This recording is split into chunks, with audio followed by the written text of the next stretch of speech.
hello, and welcome to this incredible little sit down we've got on here. And I want to thank the guys for waking up so early for this.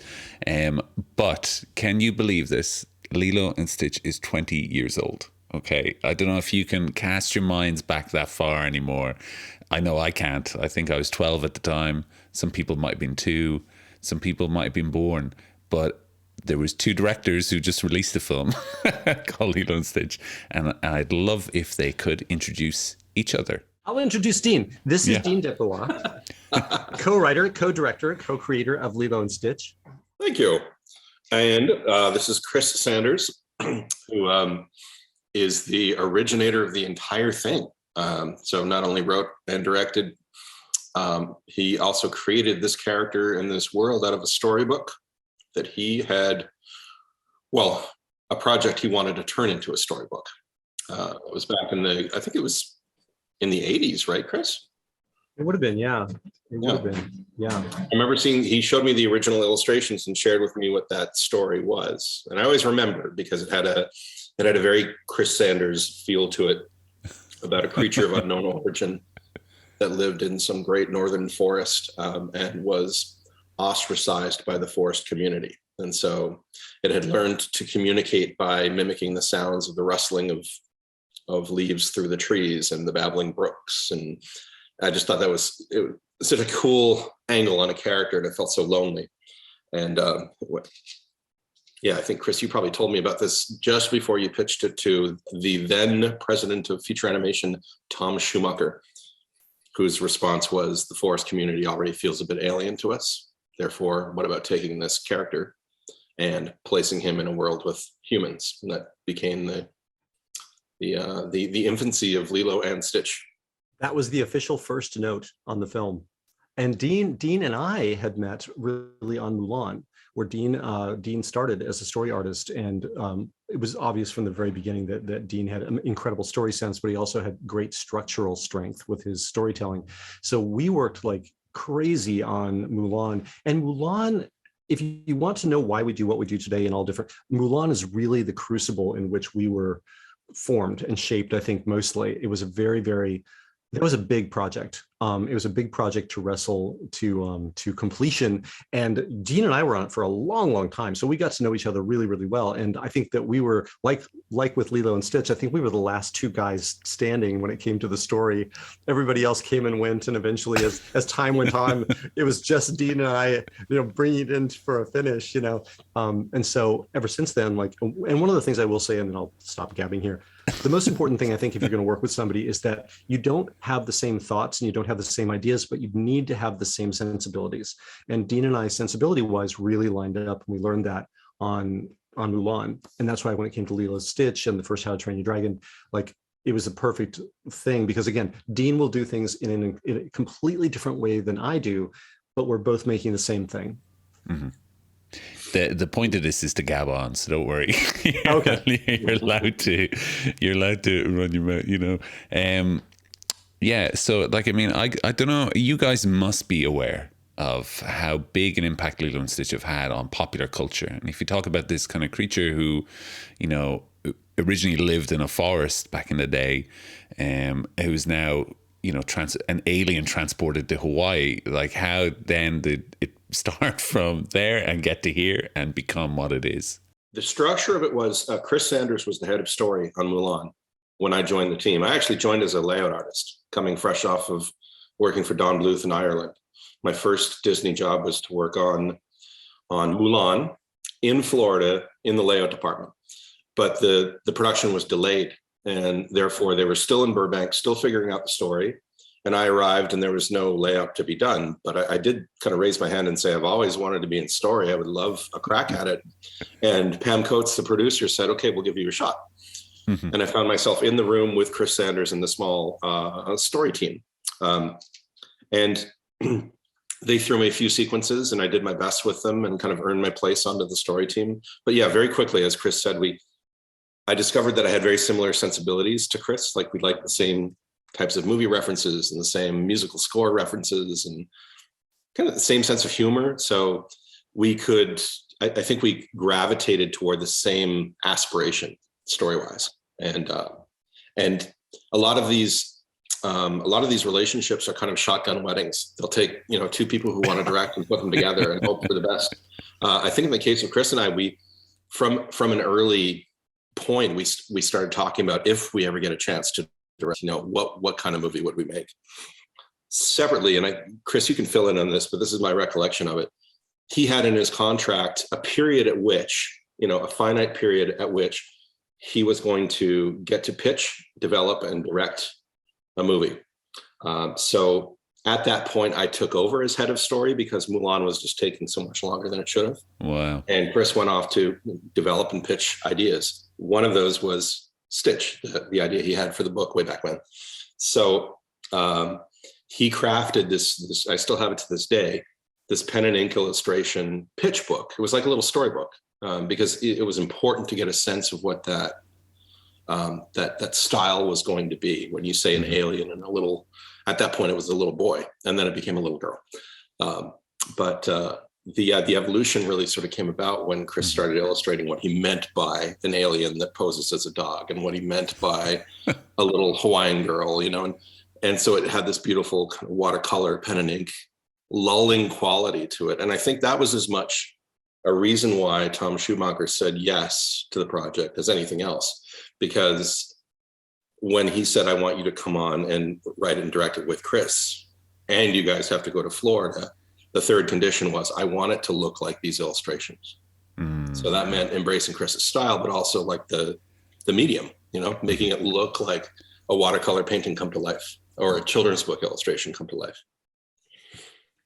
One of the things, and the whole choice to go to Hawaii, from between that first pitch to Tom, which was just and off the cuff, we were finishing up Mulan in Florida. It was almost done. We were exhausted, and Tom came out and he said, let's have some dinner. And he said, do you have anything you'd want to do next? And I thought, no, I don't have anything in mind. And then I remembered this one little thing.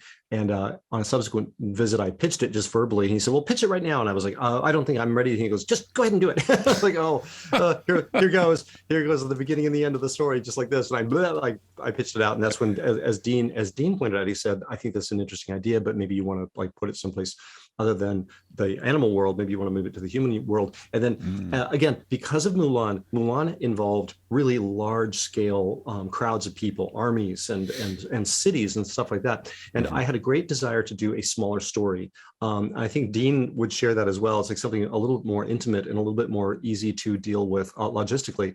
And I was thinking, well, maybe I could set this in like rural America somewhere. And I had been to Hawaii not that long before on just a trip. And I had a roadmap of Hawaii up on my wall. And I looked up and I was just staring at it.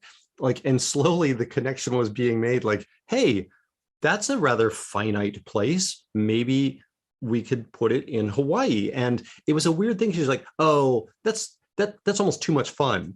I was like, I think I hesitated at first. I was like, well, what the heck? Let's do that. Now, the weird thing is, and Dean can speak to this as well, one of the things that I think both Dean and I have experienced is this weird phenomenon where by the end of a project, things that began as basically an electrical cord laying on the ground story-wise that didn't connect to anything. By the end of the project, suddenly you're like, hey, wait a minute, this is exactly what we need. And you plug it in and the story starts to light up. In the case of Lilo and Stitch, it morphed and developed into a story about kind of the ultimate orphan.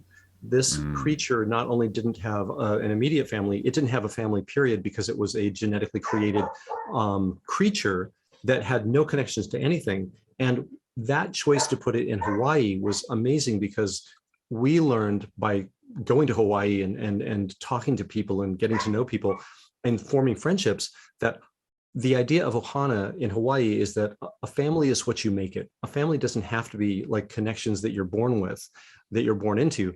A family is what you make it. And that was the weird thing. One of the weird things that you're like, oh my gosh, he just was placed in the perfect place to complete his family based on the philosophy of this place. So it's one of those interesting things that happens when you work on these movies. You start to wonder, was that meant to be, yeah. I also took away from that the experience that, the lesson that always write a movie set in a place that you want to visit, because you might get a research trip out of it, paid for by the studio. And it's actually worked out pretty well since then. So it's a beautiful place, because Hawaii comes with a culture of its own, and once you veer off of the tourist trappings and paths, you find these beautiful little towns and this beautiful sense of larger family, where everyone is a cousin, everyone is an aunt, everyone is an uncle.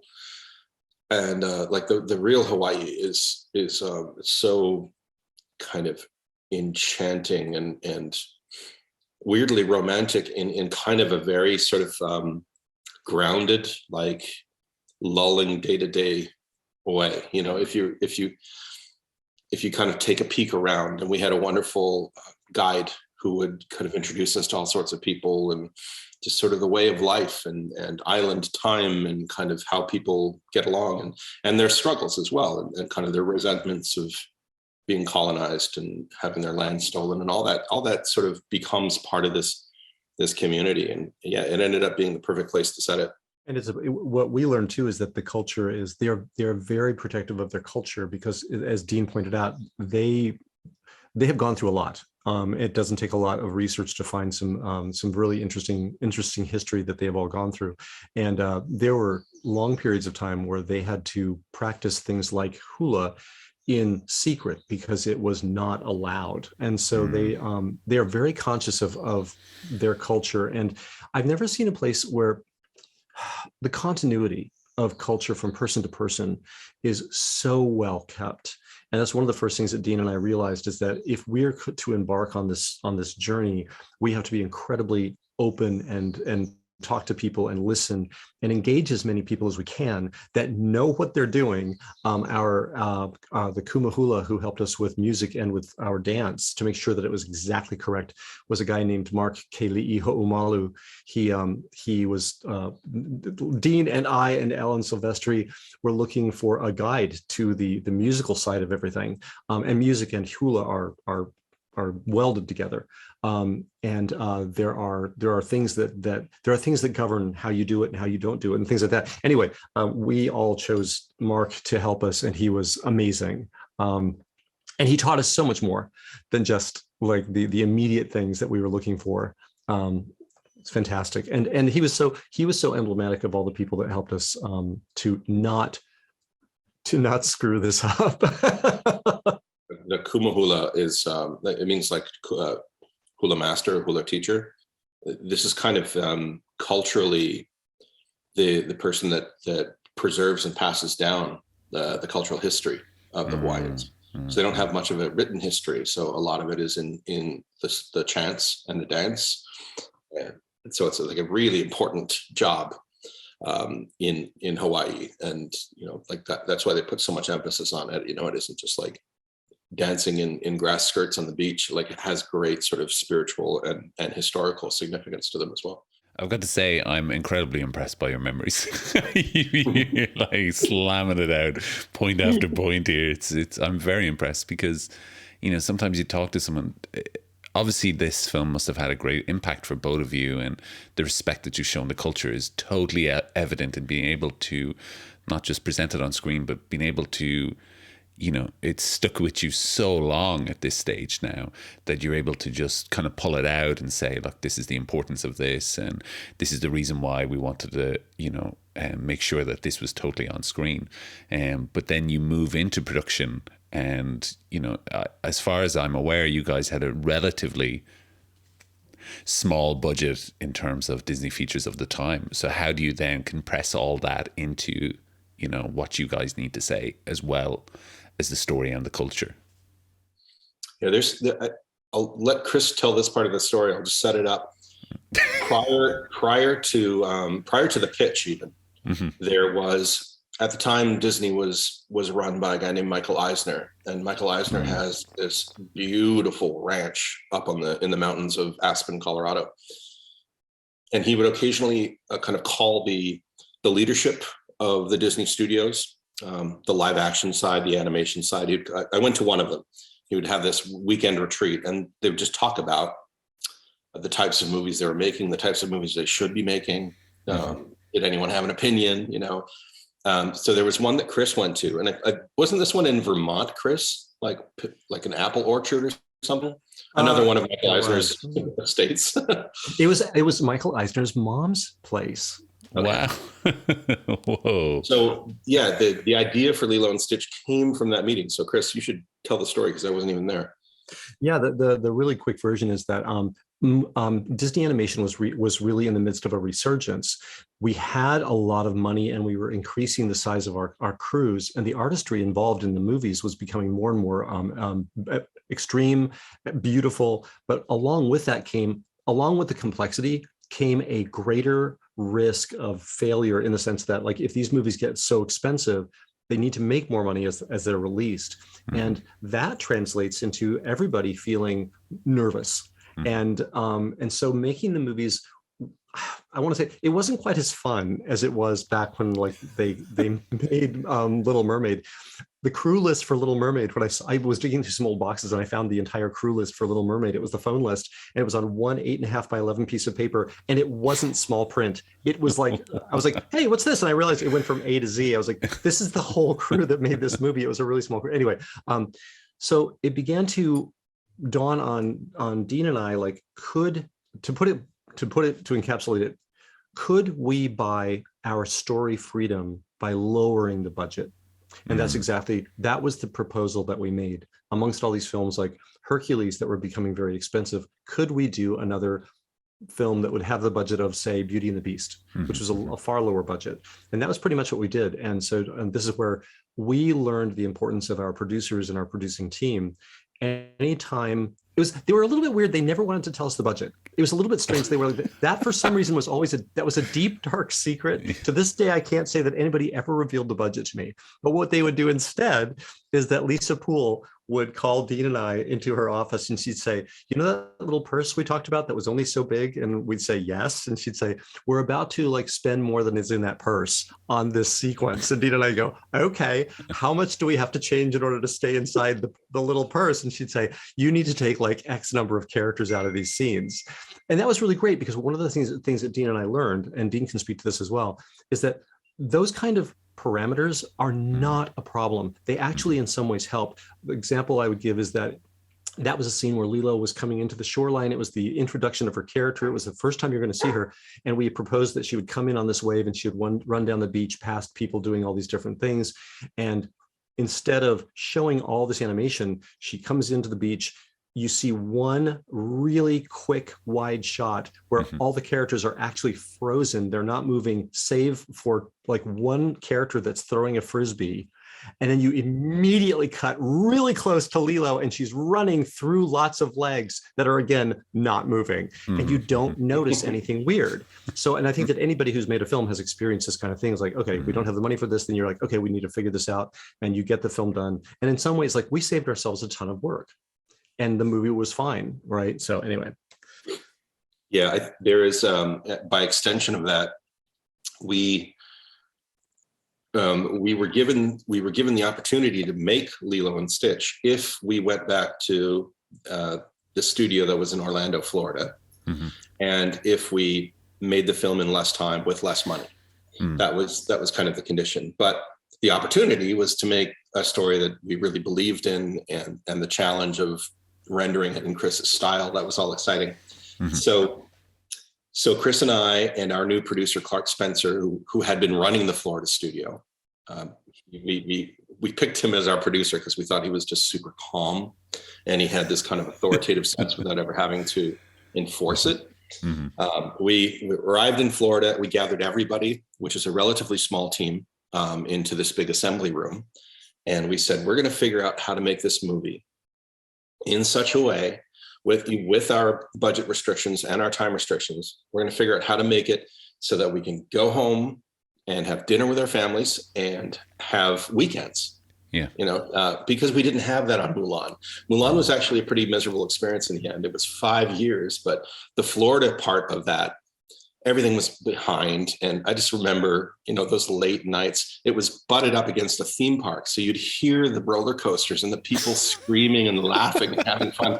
And we would be stuck. It'd be 10:30 at night and we're still storyboarding. And there's somebody pushing a vacuum cleaner around in the hallways of these kind of shitty, like old, they were trailers, like just basically trailers all stuck together. So when we returned, they had a brand new studio, like this glorious new studio that had just been built for them, and a really excited crew, because everyone is ultimately very proud of what Mulan became. It was just tough to make it. And there were divorces and sicknesses, and, it just didn't feel good. So the idea of going back to Florida at first was kind of heart sinking to me. But then Chris talked me through it. He said, no, we're going to figure this out and we're going to have fun. And we did. And that's why I think we talk about it with such clear memories and with such fondness, because the entire experience of making that movie was with a small crew that were really excited and passionate about what they were doing. But we would also hang out on the weekends, and we would go kayaking, and we'd go down to the Florida Keys, and we'd go to the beaches, and we'd travel around. And it was, the whole thing was like a big adventure. Chris and I had been placed in these houses that had been rented for us. And they were these ridiculous palatial drug mansions. But we both arrived with enough furniture to fill a small one-room apartment, So it was just, there's just like silly excess in areas, but it was mostly just fun and freedom. And that found its way into the movie. The movie feels like a big sort of, I don't know, like spending time with family. It just has kind of that warmth to it. Yeah. And yeah, we set that as our goal. No one is going to get a divorce because of this movie. No one's going to get sick because of this movie. No one's going to become estranged from their family and friends because of this movie. And we figured it out. And wherever we had to reduce line mileage, delete like pockets off of jean shorts or prints off of t-shirts, or wherever we had to reduce complexity in order to get there. We couldn't afford shadows, so we put our characters largely under the shade of trees, and things like that throughout the movie. We found a way of cutting corners without letting it show up on screen, and ultimately the result is you have an entire crew of people. And I know about this because Facebook and social media, people still post about how that was their favorite movie making experience. Wow. Really important as well. That not only was our experience with the Florida crew was very interesting. My first contact with them was on Lion King, and a lot of people don't know that about a third of Lion King was made in Florida, and that was my first contact with that crew. And the thing that was interesting and critical to Lilo and Stitch and to Mulan is that they were very young. A lot of that studio wasn't even supposed to be a real animation studio. Originally, it was conceived as a stop along the way in the tour of the animation attraction, and you would look through these windows and you would see animators working, and they were just going to be people, like, I think for the most part, pretending to do things, pretending to draw and stuff like that. And early on, a guy named Max Howard, who was running the studio at that time, said, I want this to be a real studio. And people thought, well, this is crazy. California is the only place that Disney could possibly be. But slowly but surely, they began gathering artists. And by the time we got there on Lion King and Mulan, and then Lilo and Stitch was the perfect movie to bring there, because they were a young group. They were excited about what they were doing. The background painters, for example, would spend the entire week, painting backgrounds, and then they would go out on the weekends and do painting studies in the wild. Wow. They were hungry and they wanted to prove themselves. So it was really like going back to Disney Studios, like rewinding the clock. It was like Disney Studios had been back in like maybe the 40s. So we had this young crew that was very, very skilled and very good at what they were doing. And it was the perfect combination, like, of this movie with them. And Dean can talk a little bit about like just the watercolor backgrounds. That was amazing. And that was the backgrounds in Lilo and Stitch probably will never be seen again. And they hadn't been seen for 60 years. A watercolor background is a very unusual thing in an animated film. But just to illustrate what Dean was saying, I have to tell the story. But that Dean and I on Mulan, we ended up as like the last two story artists on that film. We hung on till the bitter end. I think John Sanford was also there pretty close to the end. But I remember I was talking to Dean on the phone, and it was late at night. We were both in our respective, abodes. And he said, well, I have to get off the phone so I can be crying by 3 a.m. And I thought, oh my God, like That's what I do. Like I would sit with my storyboard and be like, because we would spend the entire day doing story stuff. Well, actually, this was on Lilo and Stitch. We would sit and do our directing stuff all day long. And then at night we would have to do our storyboards. So we would begin boarding like at 10 p.m. exhausted. And then like by 3 a.m. I still have the very clear memory that I would actually burst into tears of despair. And then the bitter reality of just like, Chris, you have to stop crying. You have to get this done. And so you go, you just keep drawing because you're like, this has to be done by tomorrow morning. The crew needs it. And I didn't know that Dean was going through the same thing. He was like, that was amazing. But you know what? That was a labor of love for us. Like, and that wasn't every week or every night. There were those times where we're like, we got to get this thing done.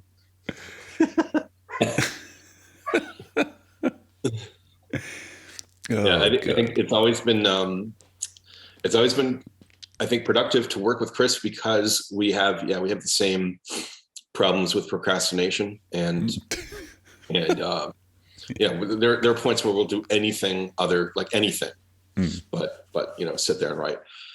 But we can do that together. Like we can be in a room across from each other with our laptops, shopping and like picking around on Etsy and just looking up nonsensical things. And then finally, like the guilt, like I'll hear a couple taps happening across the table. Then it's Chris actually writing. I'm like, oh, God damn it. And then I'll start.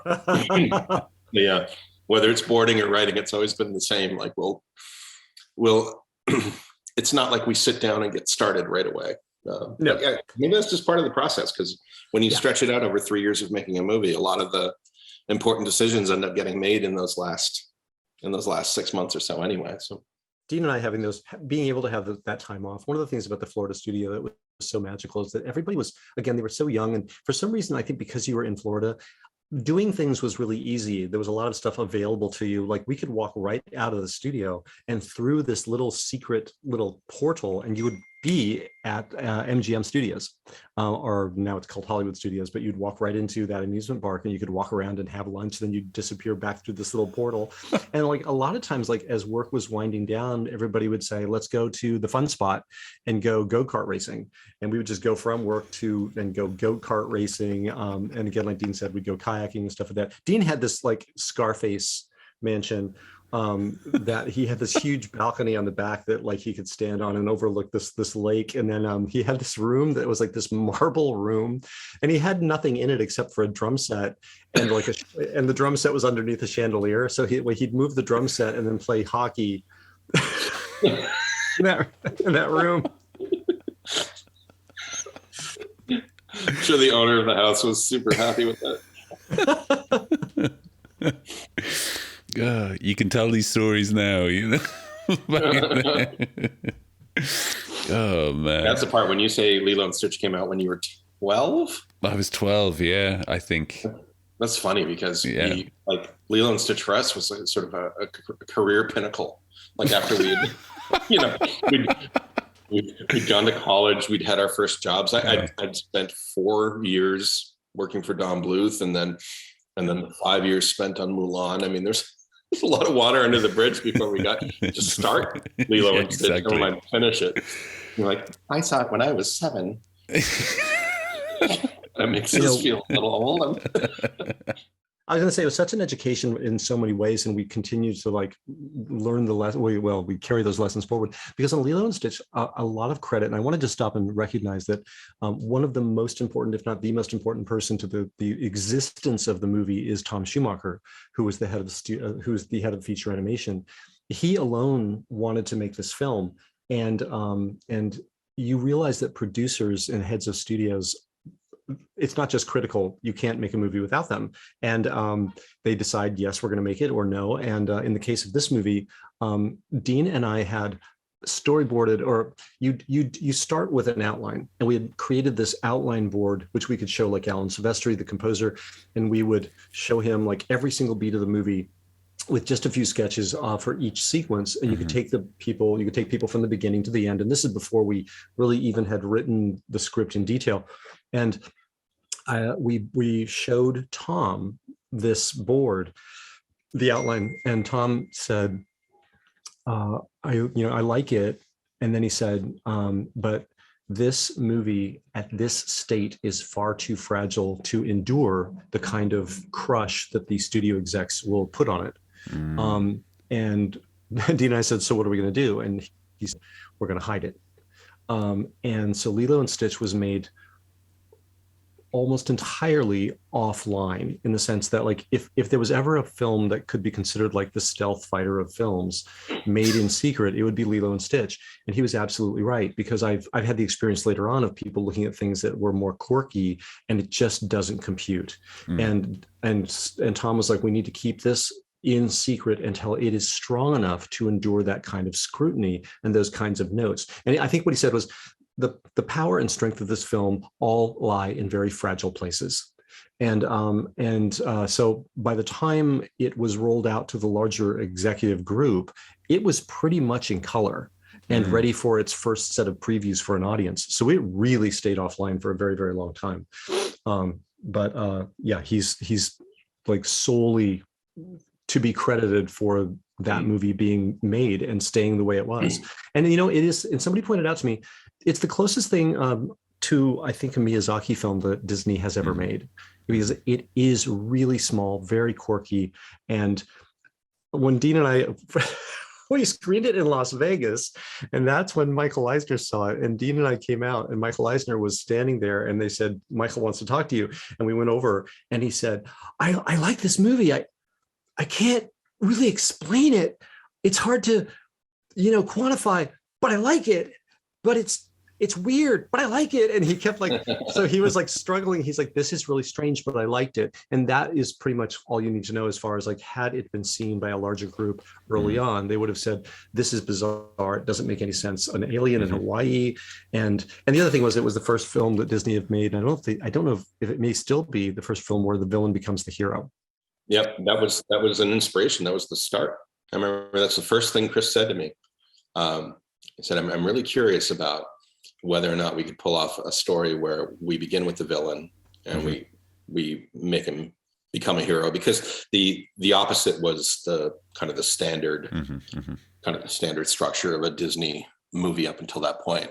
We're constantly thinking of ways to doing the villain at the end and in some sort of spectacular way without making it too gratuitous. And it's like, why do we always have to kill the villain? What if we start with a villain and we redeem him? It's probably that being the inspiration. There's a great kind of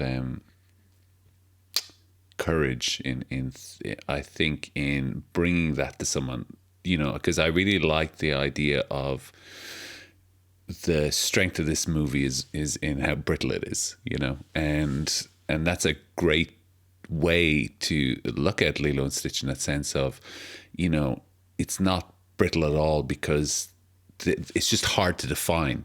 And maybe that's where the brittleness comes from, the idea of family coming together, and what you guys pulled from Hawaii and Ohano and everything.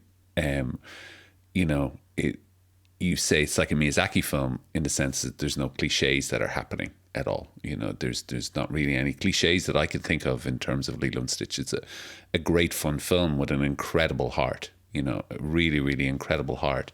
And that is rare, really, really rare in storytelling, to protect that heart and not just have it stabbed out of it step by step,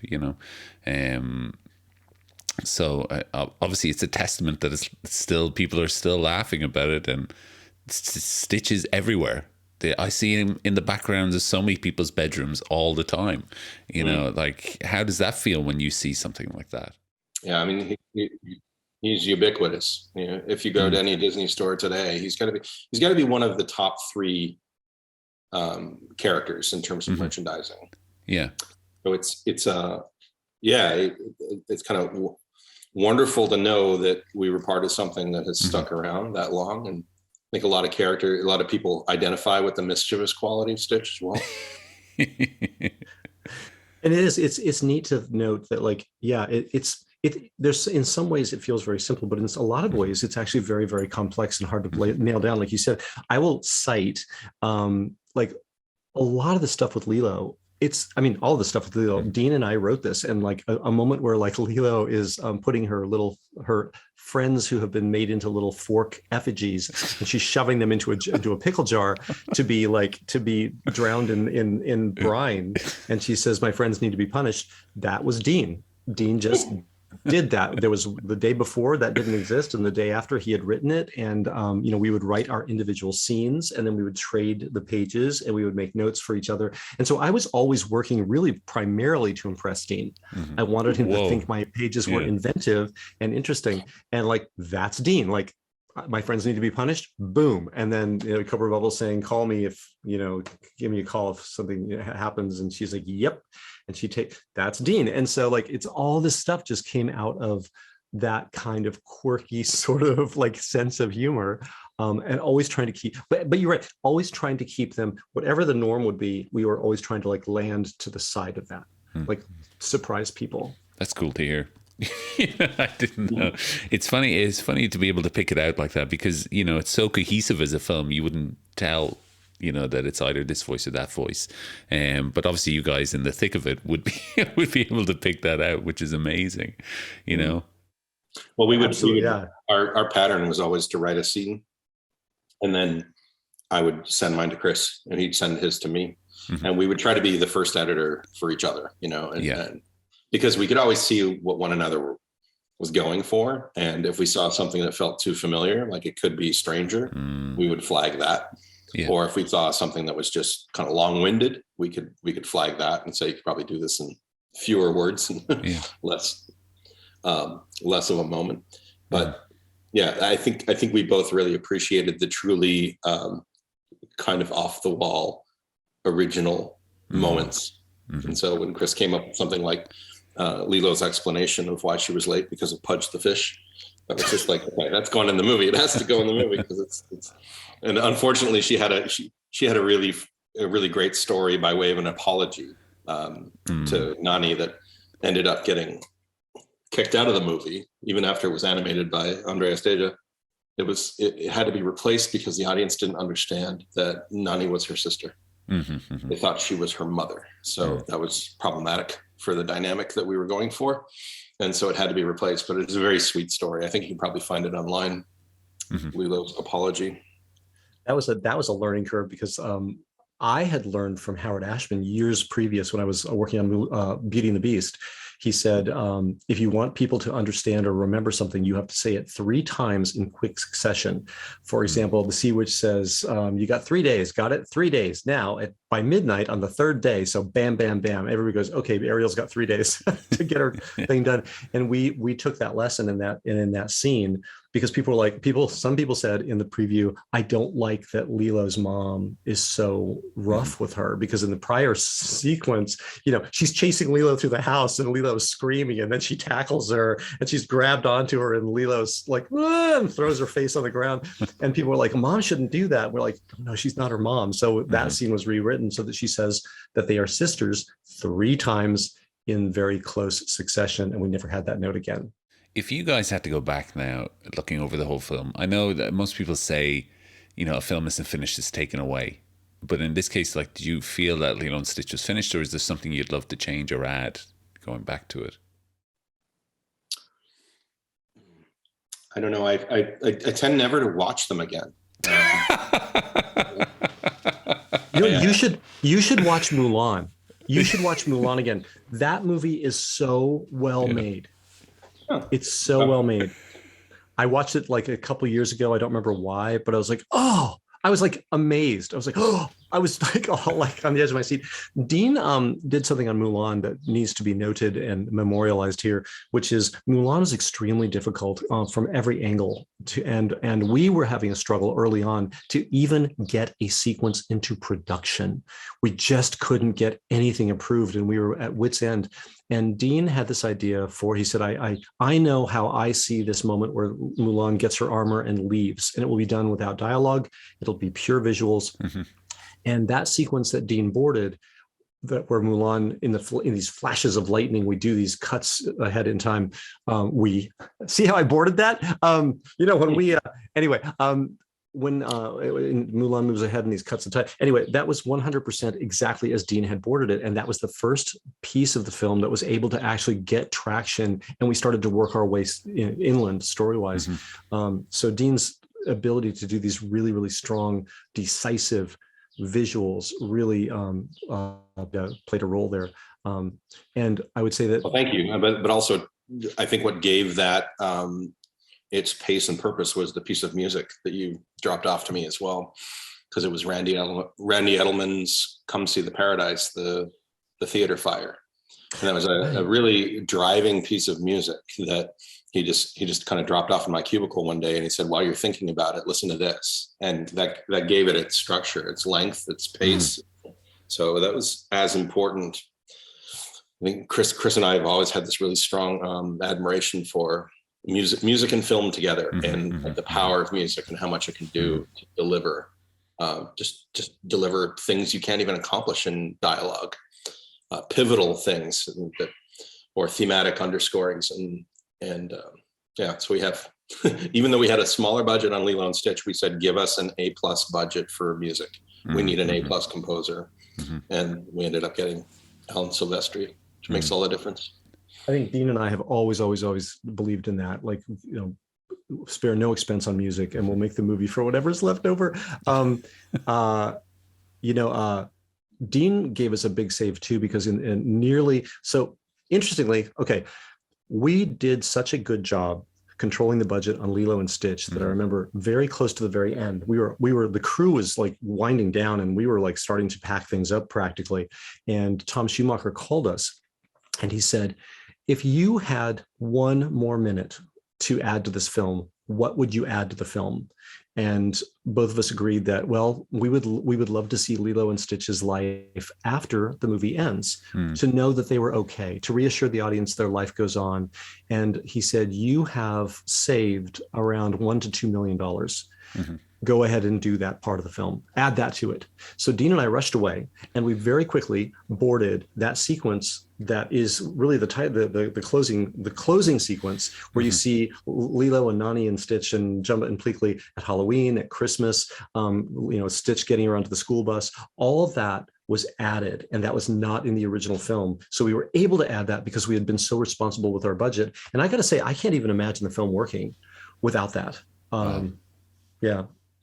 Dean also gets credit for saving us after the whole 9/11 thing, because we were in Florida when that whole thing happened. And we had made a sequence, and Dean can speak to this, but I'll just say quickly, we had created a sequence that up to that point was the funniest part of the film, where Stitch, to save Lilo, hijacked a 747, threw the crew and the passengers off, and he flew the 747 to rescue Lilo, and at one point bounced it off a building. And it always got a huge laugh. But we woke up that morning and like, we can't do that So, and we were like, what are we going to do? We're almost out of time. And Dean had an idea. Well, there wasn't even really a discussion about it. We just all realized that has to change. We can't have that imagery. But we had never explained how the bounty hunter and like Jumba and Pleakley. What is Pleakley's official role? I guess he was just there to rein in the bounty hunter. But anyway, we hadn't explained how they got to Earth. So it kind of lent itself to reason that they may have a spaceship stashed away somewhere in the jungle, and that became. We remodeled the spaceship to have the general proportions of a 747, and then we took all those downtown Honolulu streets with skyscrapers, and we turned those into like mountain canyons, and that so we were able to keep it fairly shot for shot, and recreate the moment in record time. I mean, people worked just passionately to get it done, because by the time 9/11 happened, that whole sequence was in color. It was done, and so it was a quick save, but it had to be done. The part that makes me crazy a little bit was that at the very end, when the movie went up to the MPAA for its rating, the studio had decided they wanted a G rating. The next level up is a PG, so general audience versus parental guidance. And the difference was just some violence, some cartoon violence that was in the movie. For example, when Jumba and Pleakley are tearing up Nani and Lilo's house. Yeah. And it ends up with the whole thing exploding. Jumbo was firing his cartoon space gun that shot out green goop, that would sort of hit the wall and disintegrate things. And he was firing that at Stitch as he was scurrying all over the ceiling. And they deemed that too violent. So even though it was like glowing green goop that would create holes in the ceiling, we had to replace it with Jumba throwing plates at the ceiling. Oh my gosh. We had to make a bunch of changes like this, all in the effort of in the quest to get the G rating, and we didn't get the G rating. We never got it. But they wouldn't let us put the original shots back in. So even though we still ended up with a PG rating, we had lesser, less funny, less interesting, less dynamic shots in place because of those alterations. They made us keep them anyway. And we kind of, because they were ultra sensitive, because there are no really hard guidelines for how they give you those ratings. And we learned all about that weird process by which you get a rating. And we kind of screwed ourselves too, because we strategized that, like, what we're going to do is we're going to make as many changes as we think we should, and then we're going to wait a really long time before we show it to them again, and we're going to force their hand to give us the G. Because we're going to say, we're out of time, we can't change anything. So we held off on showing it again until we thought it was like pretty much too late, which it was. And then we showed it to them and they said, you get the PG rating still. And we're like, well, if we're going to get PG, let's just change the stuff back. And they said, we're out of time, we can't. So we kind of screwed us. Like, for example, we used to get a laugh when at the very end, Nani confronts Stitch and she says, talk, I know you can. And he says, okay. And she screams and she hits him. She hits him with this little soft sapling of a branch. She used to have a piece of wood that was like a baseball bat. And when she hit him, it got a huge laugh. And we lost that laugh. It was connected to the scale of her reaction. Yeah. And we lost it. Wasn't it recently where they took out the tumble dryer that Lilo climbs into? Yeah. And replaced it with a pizza box. Yeah. That's weird. Yeah. I remember that was for International. And we did that at the time. Yeah, because Thomas Schumacher came to us and said, for International, you can't show her getting out of the dryer. So the actual crew made that at the time, and we changed it into it was a pizza box that she's hiding behind. So that was actually something that the real crew did, but it was done for the International release. But it has since found its way onto the release that is on Disney Plus. Yeah. I think just because it makes it simple that it's the only one, and that's International. So. Oh, sensibilities, huh? I mean, I was going to ask if they're different now to then, but clearly it's much the same, isn't it? Yeah. We had a couple that were probably, that were fair criticisms. Like at one point, Stitch tore out a gas oven from the wall, and like there was gas spraying all over all over the kitchen, which was what got ignited and blew up the house. And there was another one where didn't Stitch stick his hand into a blender? Yes. Oh, yeah. And I remember Tom Schumacher said, it was funny because he stuck his hand in the blood, and Tom said, Dean, Chris, every day in America, kids stick their hands in blenders, but after this movie comes out, they're going to blame it on you. So just have him take the lid off and have it spray on his face. And we were like, okay. The one that I really regret the most, though, was we had all these little girls come in to do the dialogue for Lilo's friends, and at one point, she says, one of the little girls said, "I bet you have rabies. Do you have rabies?" And then one of the little girls, because she was so young, she had the best reading. She said, "If you have rabies, the dog catcher will gonna have to cut your head off," and we had to take out the words "cut your head off." Yeah. So she could hear her say, "The dog catcher will gonna have to cut your," and then it gets. I wish that was still in. Yeah, that was a good one. I forgot about that. Oh God, sorry. I have to wipe this away. That's funny. It's just funny how much of it comes back when we're talking about it. Yeah. I remember there's a sequence I wish had ended up in the movie, because it just made me laugh so much. And it was Jumba and Pleakley approaching Lilo and Stitch on the street, and they're trying to convince this human girl to hand over her dog. So Jumba and Pleakley hatched this plan that they'll dress up Pleakley like a swami and then like a fair trade. And the sequence is called Swami Swap. And it was Jumba in his sort of ridiculous Russian accent trying to convince this little girl that she should want a swami instead of an ugly dog. It was very funny, but it was just one of those sequences that wasn't really moving things along as quickly as it needed to. It's so true. It is. Those are the painful ones, because when you watch the movie and even you are forced to go, yeah, it's taking too long. And by taking it out, everything else gets a little bit better, and you have to take it out. Dean gets credit for bringing Kevin McDonald in for the voice of Pleakley, by the way. Like when he took one look at Pleakley, he said, "Oh, Kevin McDonald, that's who's going to do that voice." And Kevin would just come in, and he really would be super, super funny in those recording sessions. And again, I sometimes I think, because we record the sessions, obviously we're there to record, we should be able to release those later. Like now it'd be great to go back to the archives, pull those old tapes out and go, this is what he actually said that day. There's so much good stuff. Yeah, it would be great. It would be great if somebody kept like a folder where you could go back in and take a look at all of the stuff that we didn't use and all of the sequences we'd boarded that never made it into the movie. Unfortunately, they kind of disappear in this sort of buckshot way, and you can never track this stuff down again. Yeah. But it'd be so great if there was a folder, the Lilo and Stitch folder, and you could sift through it. And it's probably in your Scarface mansion, You could cure. Now I ended up, here's the weird thing, and I'm going to try to do this. I ended up as we were, because I'm a pack rat, hoarder.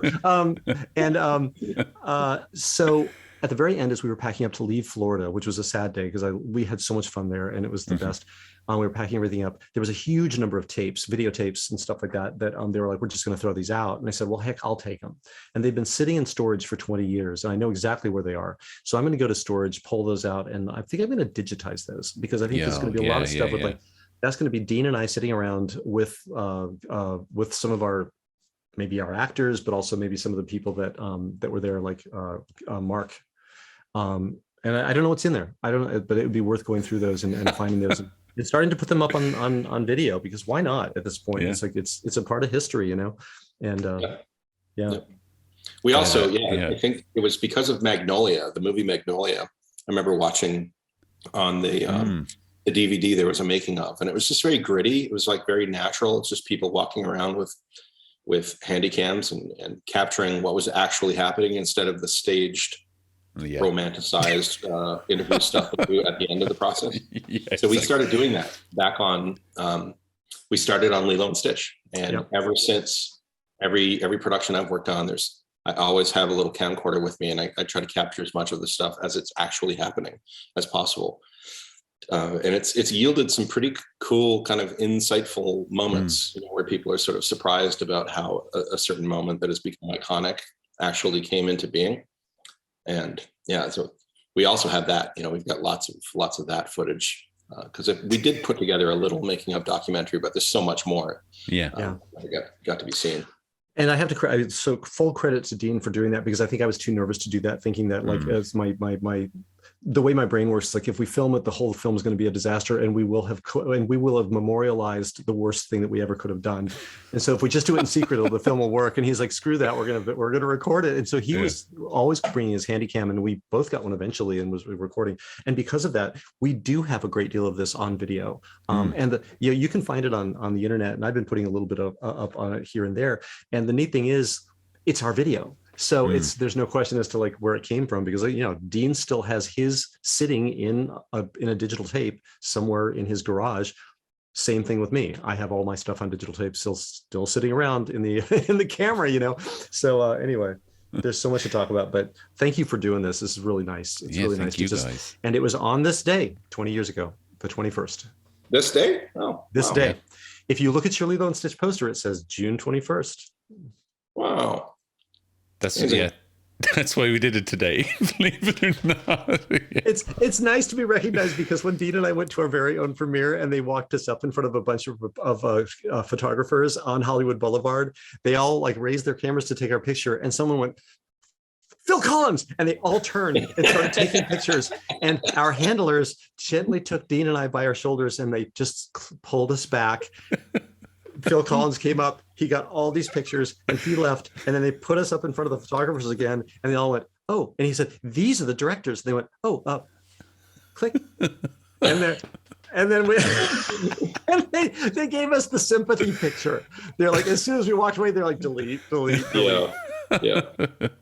And later, because my family had flown in from Canada for the premiere, I caught up with my mother after we'd done our little interviews and everything afterwards.